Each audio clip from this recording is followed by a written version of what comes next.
The Absolute Universe is expanding with Absolute Flash. The first crop of DC Comics Absolute books were the Trinity, so Batman, Superman, and Wonder Woman. Not in that order. It was Batman, Wonder Woman, Superman. Time of recording, we're coming up on 6 issues of each, and so now the universe is starting to build out, with the new titles being Flash, Green Lantern, and Martian Manhunter. And Flash is the one that's coming out first. So just how is Absolute Flash? Well, let's dive into issue 1. Also, it's close to release, so spoiler warning. Ooh, it actually didn't glare too much today. I'm Sasha, this is Casually Comics, and we gotta go fast. I know that's actually Sonic's catchphrase. We should save that maybe if we're talking about Sonic meets the Justice League. Absolute Flash number 1 is written by Jeff Lemire, with art by Nick Robles, and colors by Adriano Lucas. And the Flash that it's introducing us to in this Absolute Universe is Wally West. Now, depending upon what era you came up in, that can determine which Flash one is more familiar with or enjoys more. Barry Allen was the Silver Age Flash, so from the 50s onward, but then in 1985 on Crisis on Infinite Earths, Barry died. And then Kid Flash, Wally West, took on the mantle of being the main Flash, and then for decades he was the Flash and even started to feature in certain adaptations, such as the DCAU, which really put him out there to a mainstream audience. However, in the 2000s, Barry Allen came back to life. He got better. And then from that time on, he became the main Flash. And then the New 52 occurred in 2011, and Wally was actually erased, or the original version of Wally.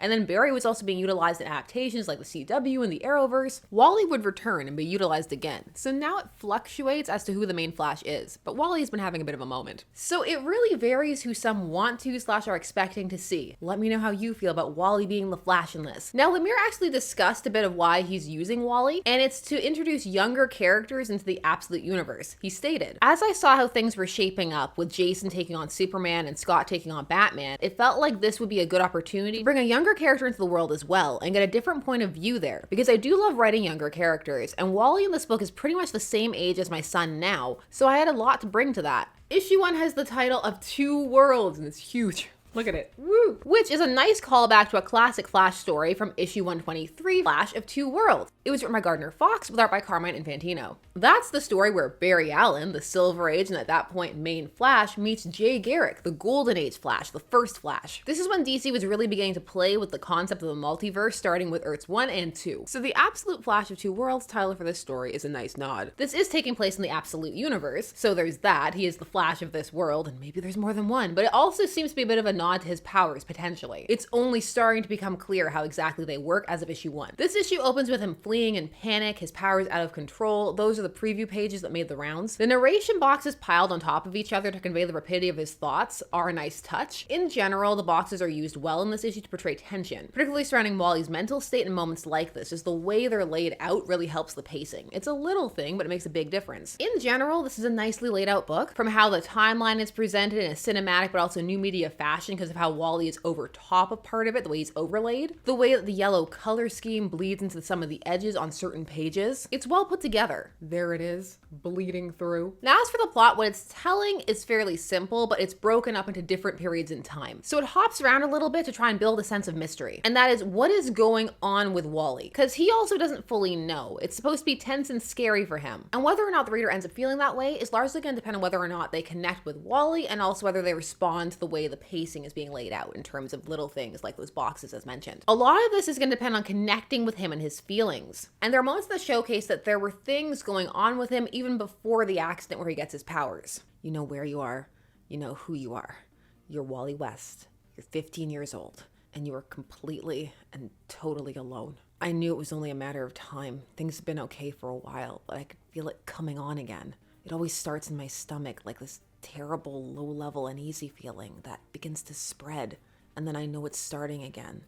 The racing thoughts, obsessive overthinking. Most of what this story is doing is setting up Wally, his mental state, and what he's going through. He's isolated both in circumstance, being an army brat, but also by nature. He just seems a bit shy and withdrawn, in his head a lot. This is an origin issue, but it's not one that lays everything out. And for those who are familiar with Wally's history, they'll be able to see some of the familiar beats that are being pulled upon. They're being used as some of the base. So it may feel a bit more like a remix than some of the other Absolute books, a bit less radical, at least at the start. We shall see how it goes. As always, time of recording. Next issue, aliens. Wally, at least at the start of this, has a poor relationship with his father, which is not an atypical thing for the Wally West character to have. He has an admiration for Barry Allen, who has an interest in him. So for some, a lot of this may feel very familiar, while for others who may be new to either the Absolute universe or just the Wally West character in general, because lots of different types of fans may be drawn to a work like this, it may be a completely new exploration. So I would love to know exactly where you're coming at it from. A lot of this is just interesting when exploring the context of some of the things Lemire has said in interviews, especially regarding the Flash and legacy and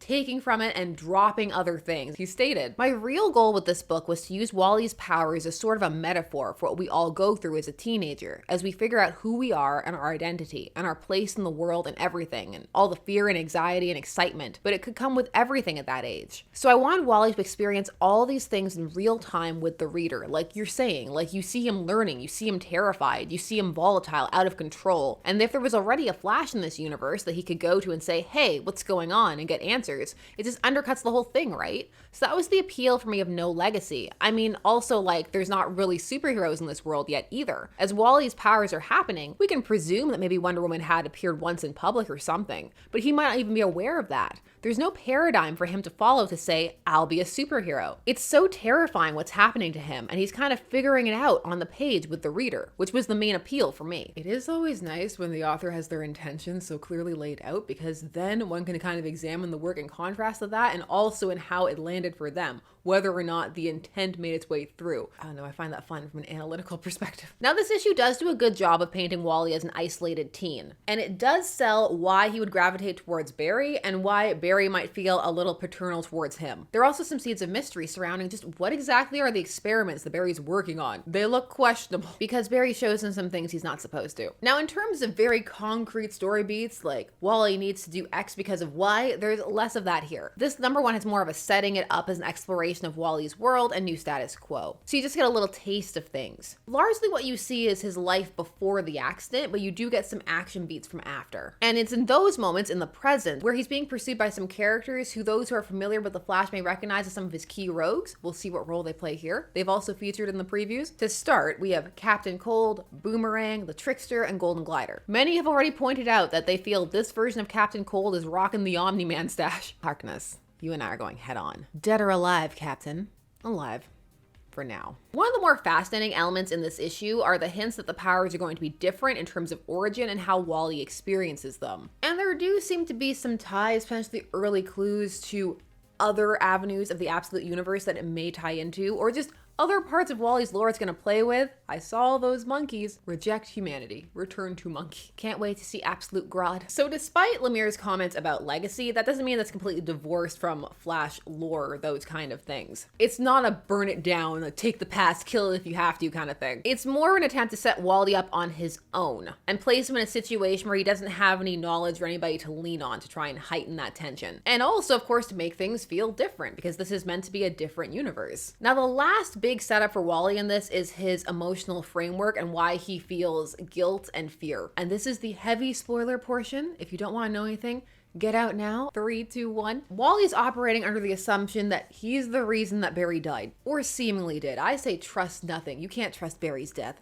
He seemed dead for decades. Now, the final time period we get to see is at the very end of the issue, and it's a flash forward to 1 year later, which is another fun play on terms, not just in terms of his eventual superhero name, but also that's the title of a Flash storyline. The best Cliff Notes way to describe Flash Forward is as Wally's redemption post Heroes in Crisis. What's the most fascinating about this flash forward, though, is that it was actually added later. Lemire stated that in an interview, so it's kind of an add-on coda, and originally the issue was going to end on that image of Barry, which may have been a more dramatic and obvious hook to go into issue 2. However, the coda does have some nice teases of things to come, and that's where it stands for issue 1. This issue has less of a direct hook and more of a let me introduce you to Wally mindset. And Wally does come across fairly well. He's a bit moody / sullen, but not without reason. His thought process does come across across as being from someone younger, but not in a greetings fellow kids kind of way. There are a couple of lines where he says things that are really cutting, that are very in line with the way that kids that age speak, not in terms of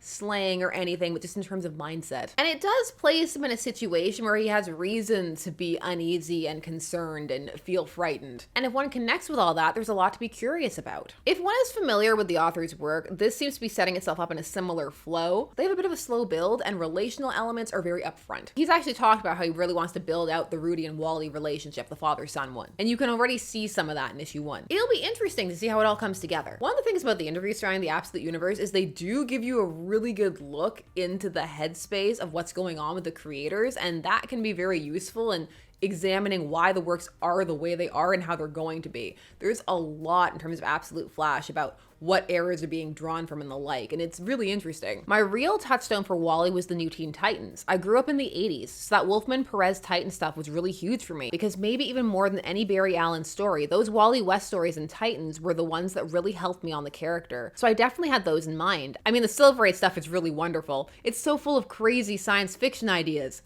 A kindred soul. And also, as a kid, I always had a real soft spot for the Carrie Bates, Carmine Infantino stuff, you know? The Trial of the Flash and all of that. So yeah, all of that stuff is in my mind. And then of course, Crisis with the death of Barry Allen is always a touchstone too. The Flash stuff in the 90s, I just never got into that at that time. So I've been looking at some of that stuff. And yeah, it's a rich history. So the fun of this is we get to pull from whatever we want, bring whatever we want in, and kind of reinvent it. So I'm still kind of mining the history. So a lot to ponder. Now, compared to some of the other absolute #1 first issues, I'm not sure if this would rank as exciting out the gate. However, that's not to say that it's not solid or well done or compelling in its own right. It's just a bit softer. And so it may feel a bit less like being of another universe because of it. Although some may entirely disagree with that and cite Barry as an example. For some, they may want more overt change out the gate. Others will wait and see, and others won't mind at all and may be very compelled by what's going on and enjoy the more standard familiarity and easing in. The art and the color work are also very good. There's just a lot of subtle details that really enhance things.